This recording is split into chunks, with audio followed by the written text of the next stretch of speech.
are you? I'm good. Thank you so much for joining us this evening. Yeah, of course. Thanks so much for having me. What a fun background you have. Oh yes, gotta have the safari animals. I love it. Goes with the theme of everything.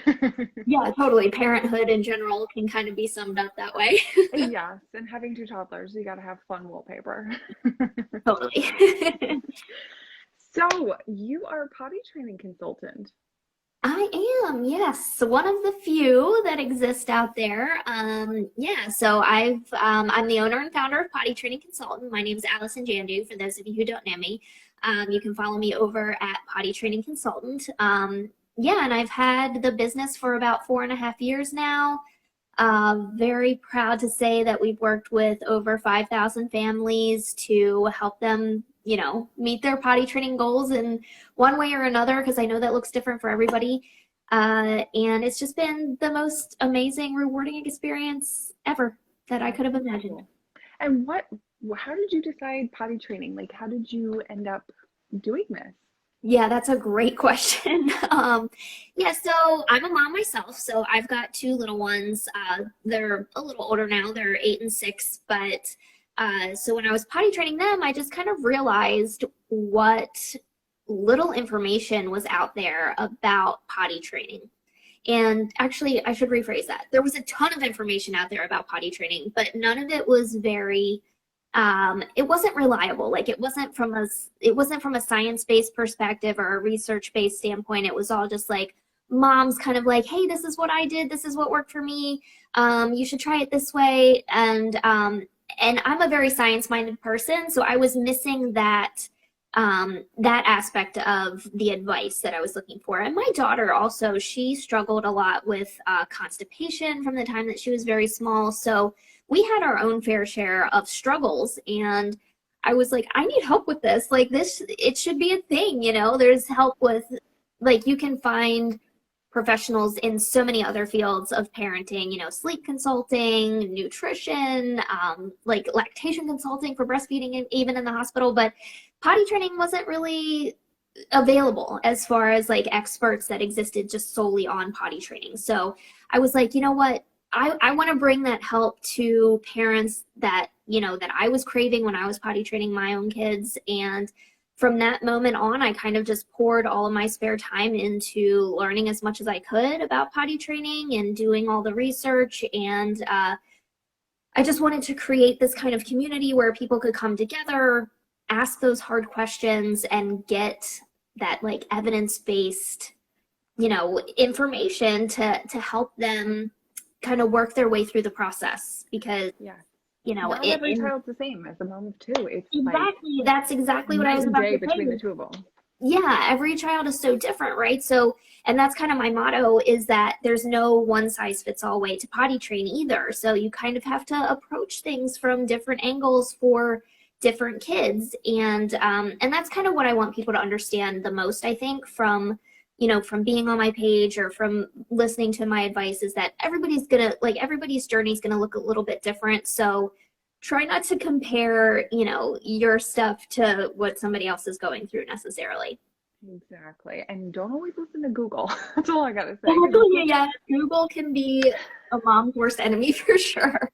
Because that's the first thing we do as parents is we hop on the computer and Google what's going on, and then it's just such a mix match. And that's where we need an expert like yourself to step in and assist us and hold our hand through this journey of potty training.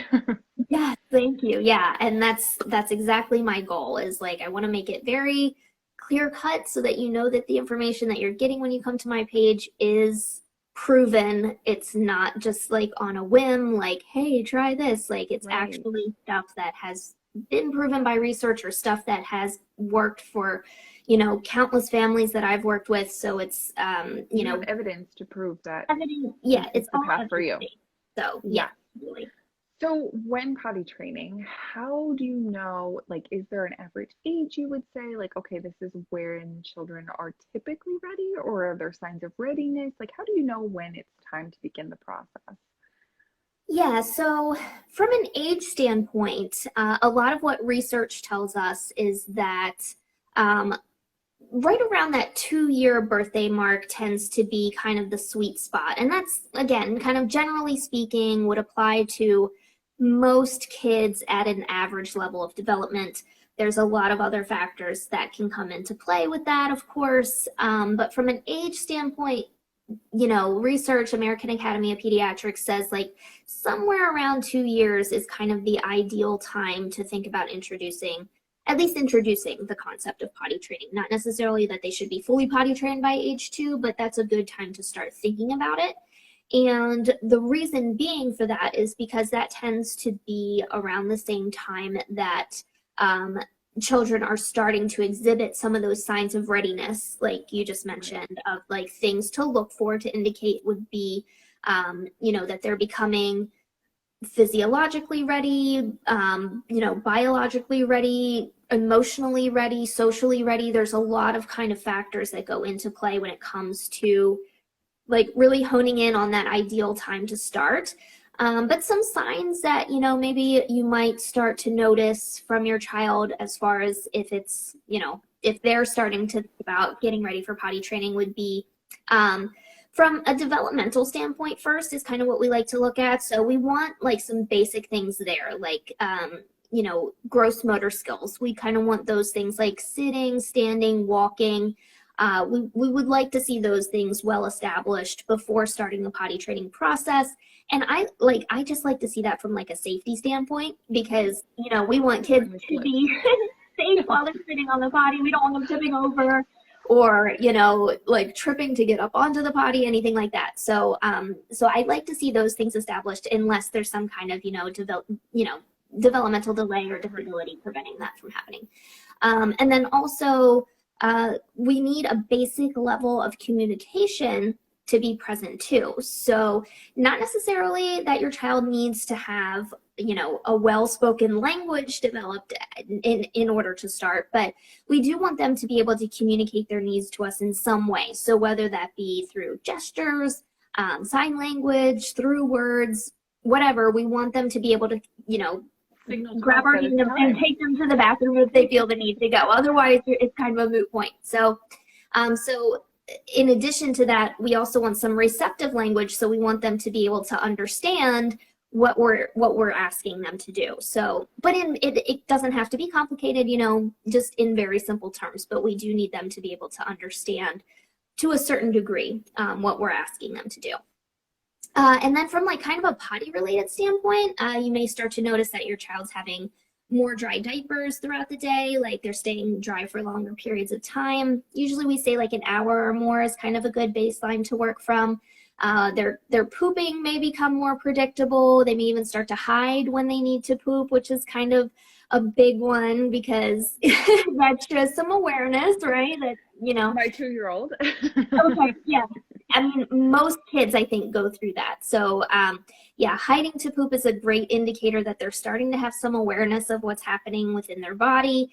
So that would be a great sign. Asking to have their diaper changed when it's wet or dirty, like not wanting to sit in a wet or dirty diaper anymore, or even telling you as they're going, another great sign of awareness. Or maybe just having like a general interest in the bathroom, like wanting to follow you in there when you go. Showing some curiosity, asking questions about the process, like, different things like that. So those are kind of some things that you might start to notice, like, oh, hey, that might be a good sign that, that they're thinking about getting ready. And when you start to notice that, you can start to kind of prepare yourself a little bit because that's important too. Yes. And what tools should parents kind of have to begin the process? And is it something that you just kind of dabble into or you just were potty training? Yeah, great question. So I really like to, oh, hey, that must be Mindy from Little Evans. So yes, I recommend having at least a small floor potty on hand. And then also an insert for the regular toilet would be great. So having those things around and available so your child gets some exposure to it before you actually start the process. And you'll hear me talk about that a lot because I'm a big believer in preparing your child for potty training before just diving in and getting rid of their diapers cold turkey. Because Most kids who are around potty training age do tend to struggle a bit with transitions, and they tend to be very routine driven and like to have predictability in their day-to-day activities. So when you wake up one random Saturday and are like, "Oh, hey, we don't have anything going on this weekend. Let's try to potty train." And you say, "All right, kiddo, guess what? We're gonna throw away your diapers and you're gonna start using the potty today." And they're automatically gonna be like, "Whoa, wait a second. Like, I was doing just fine with my diapers. Thank you very much." And it can lead to like a lot of power struggles and resistance and just make the process less enjoyable for everybody involved. So doing some prep work with them first is really important. Reading books about potty training together, watching videos with like their favorite characters on YouTube or PBS Kids or wherever you can find it. Doing like some role play with toys or dolls, like having them potty train their little doll how to use the potty. It really gets them engaged, and it helps give them some exposure and some introduction to the concept of potty training so that they can learn about it before you're putting any pressure on them to do or change anything themselves at first. And it just tends to be a little bit better received that way, so that you can give them some advance notice that, "Oh, hey, by the way, you're going to be doing this too soon." And the more and more you start talking about it, hopefully the more comfortable they start getting with it. It's also going to kind of allow you to gauge when a good time to actually start would be, as far as their interest and their readiness and their cooperation and all of that kind of stuff. That's good to know. So it's a slow progression opposed to, a lot of us parents have heard where it's like they're potty training and you just go full Get force. rid of the diapers. Yeah, you just need 3 days. Like Yeah. yeah, And it's not necessarily always the case. no, it's a little traumatic, I would say. It can be a bit. I mean, imagine if somebody gave you a diaper all of a sudden and was like, "You know what? You're going to put all your pee and poop in this diaper from now on. Like, you're not going to use the toilet anymore." Like, whoa, it would rock your world. Right. So, trying to like flip the script and think about it from your child's perspective would make a lot of sense, right? That they might be resistant to that change at first. So getting them on board with the process before you start can be really helpful. They're kind of guiding, but you're driving the bus in a sense. Exactly. Yeah. Like, you're not saying, "Hey, this is what we're going to do." Like, you're not forcing them into anything, but exactly, you're planting the seed, if you will. Yeah. And so they think that they're, doing, and they are. It's just you're kind of giving them the tools and cheering them through the process. A little bit. Yep, exactly. Yeah, I love that. And so, what are some mistakes that you see parents make besides diving right into it that you would recommend to avoid when potty training? Yeah, that's a good one. So my main one, and I know, everybody's going to potty train in a different way. And I always like to tell parents that, you're the expert on your child. Ultimately, listen to that gut, because, you know them best and what's going to work best for them. So just keep in the back of your mind that, what works for one child might not necessarily work the same for your child. It all depends on, their personality, how they learn, their experience up until this point, and a lot of different factors come into play. But if I had to pick one mistake, it would be doing like the timed potty visits. So there's a lot of potty training methods out there where, and this may be surprising to a lot of people, but hear me out, like hear my reasoning. There's a lot of potty training methods out there that say, just take your child to sit on the potty every 15, 20, 30 minutes, whatever. And then, that creates the habit. And then eventually that's how they learn to use the potty. So I have a couple issues with that. And the main reason being is that, again, every child is different. And we have kids out there who do need to pee every 30 minutes. But then there's also kids that only need to pee every 3 hours. And that's just kind of, their biological differences, their bladder capacity, their muscle control, all of those things are different from child to child.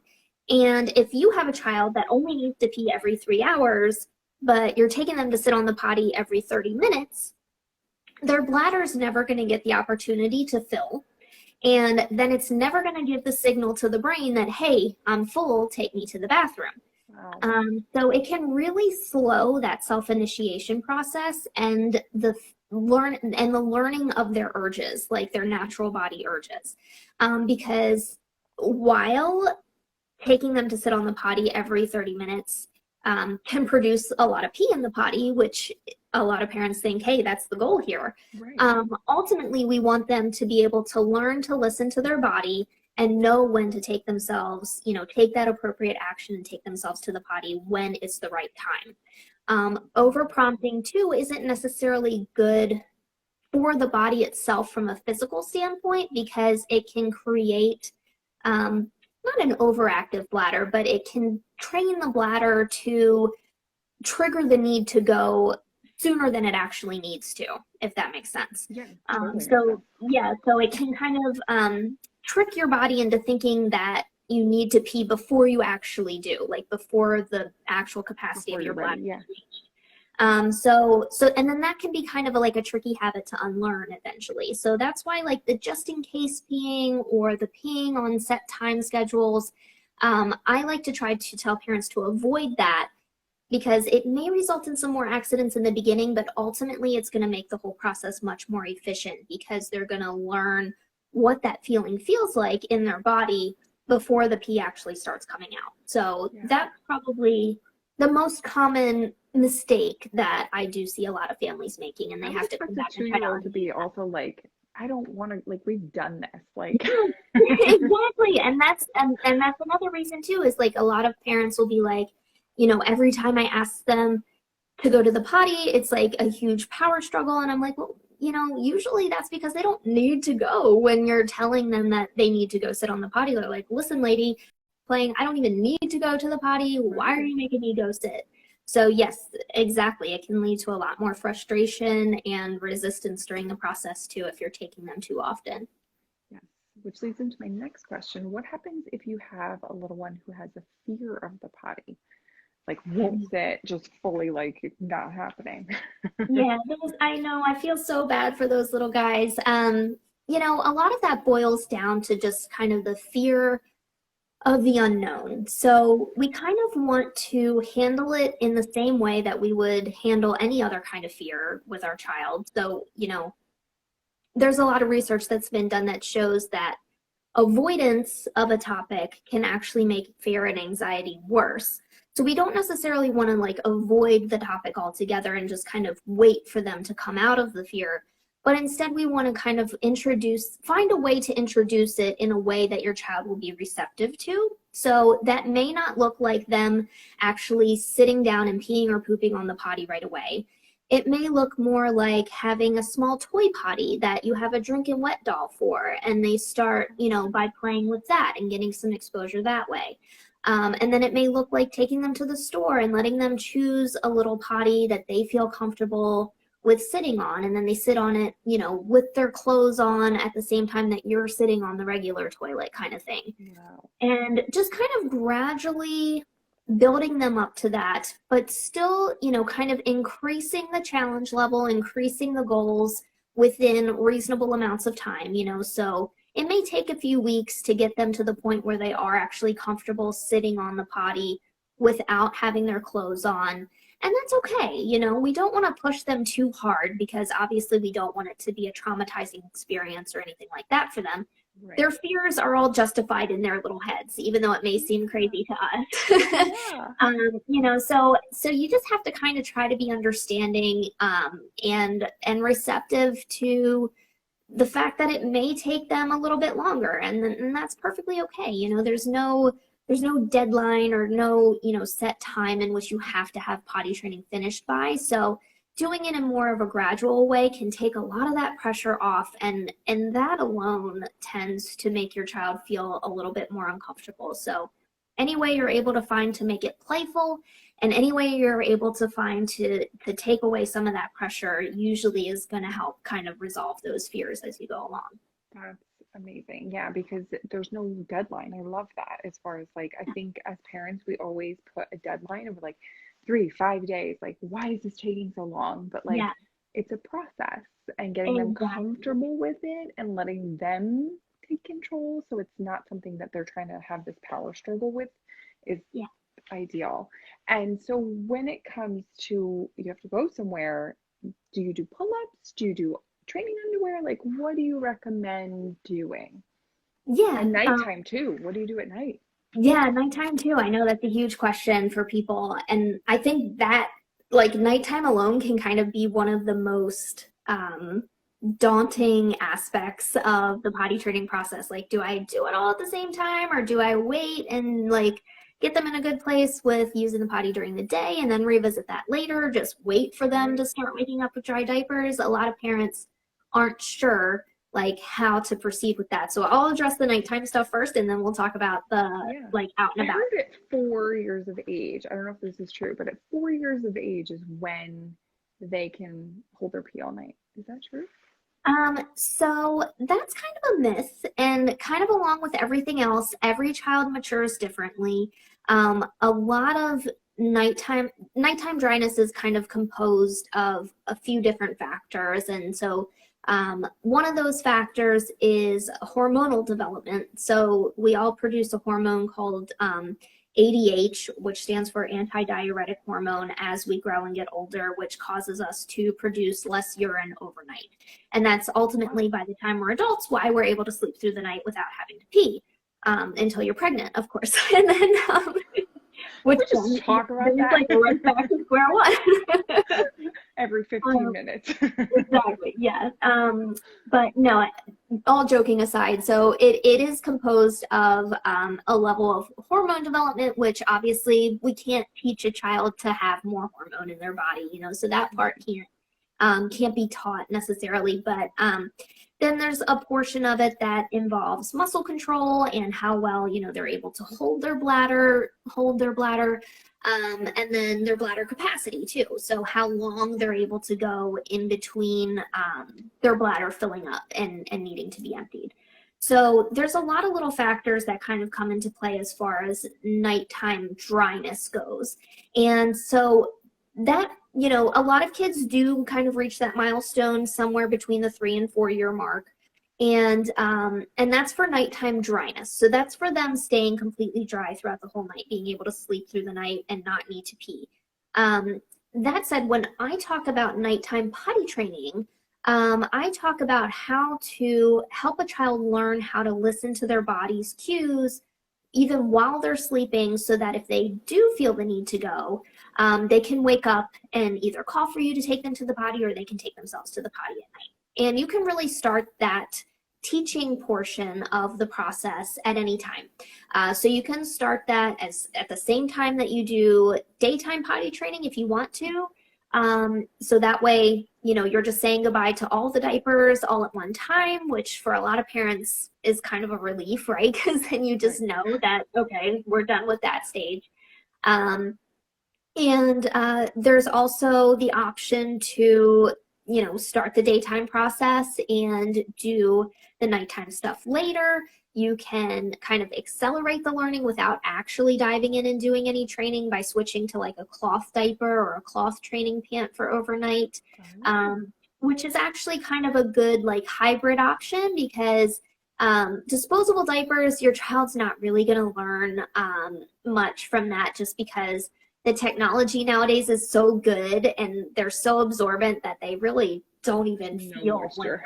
you know, yeah, like that's the whole point, is to draw the moisture away as quick as possible. So they don't even necessarily feel that they're wet, let alone feel when they're starting to pee. So that can really mask the learning process by keeping them in disposable diapers. So you can make a switch over to a cloth diaper, which will feel more similar to underwear to your child. So it kind of makes the expectations a little bit more consistent across the board, as in, you know, all the diapers are gone. You can refer to the cloth diaper as their sleep underwear, and it kind of keeps everything a bit more consistent, so your child fully knows that diapers are all gone. We're going to try to put all of our pee and poop in the potty, but it still offers some absorbance in case there are those nighttime accidents. Gives So them a little bit of comfort too, you know, exactly, yeah. just So that they little don't bit like, feel yeah, stressed out as far as exactly, yeah. like, And oh, I don't then want to wet my bed, and it's, you know, that right, yeah. little sense of security. Totally, yeah, So that and yeah, that can be upsetting for some kids. So it does help kind of relieve some of that pressure and stress, like you were saying, for kids and parents too, because Yeah. then they don't have to worry.